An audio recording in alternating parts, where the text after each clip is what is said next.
සුබ දවසක් වෙන්න කියලා හැමෝටම ප්‍රාර්ථනා කරනවා. මේ වගේ පුංචි වීඩියෝ එකකින් ඔයාලා ළඟට එන්න හිතුවේ. ගොඩක් අයට මේ අලුත් අත්දැකීමක් වගේම වැදගත් වෙයි කියලා හිතලා. සමහර විට ඔයාලා ජීවිත කාලෙටම අහලා නැතුව ඇති භූකම්පනයක භූගර්භය ඇතුලෙන් මොන වගේ ශබ්දයක්ද එන්නේ කියලා. භූකම්පන ගැන අධ්‍යයනය කිරීමට සහ තවත් අරමුණු කීපයක් ඇතිව තමයි මේ වගේ අත්හදා බැලීම් මම දිගින් දිගටම කළේ.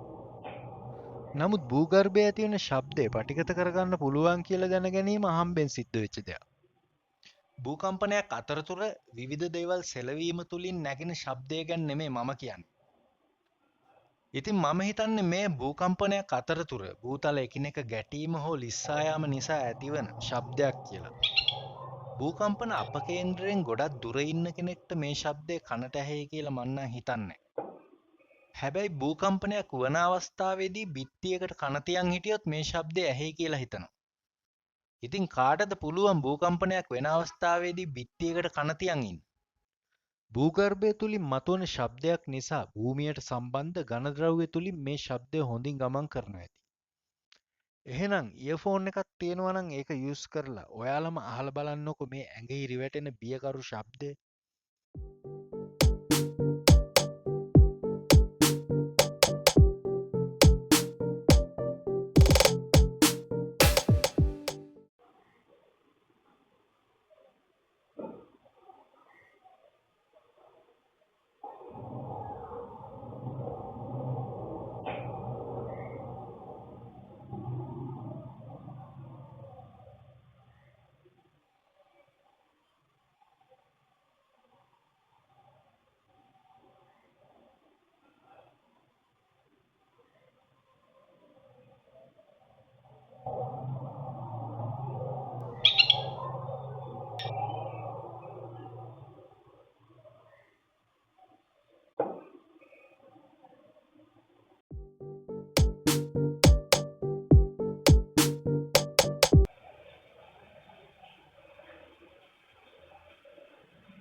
ඉතින් මේ වගේ හඬක් ඇහෙනකොට ඔයගලන්ට මොන වගේ හැඟීමක්ද ඇති වුනේ කියලා පහලින් කමෙන්ට් කරන්න. මේ ගැන වැඩි විස්තර ඇති තවත් වීඩියෝ එකක් අරගෙන ඉක්මනින්ම මම එන්නම්. එහෙනම් මම ගිහිල්ලා එන්නම්. ඔබ සැමට සුවබර අනාගතයක් වෙන්න කියලා ප්‍රාර්ථනා කරනවා.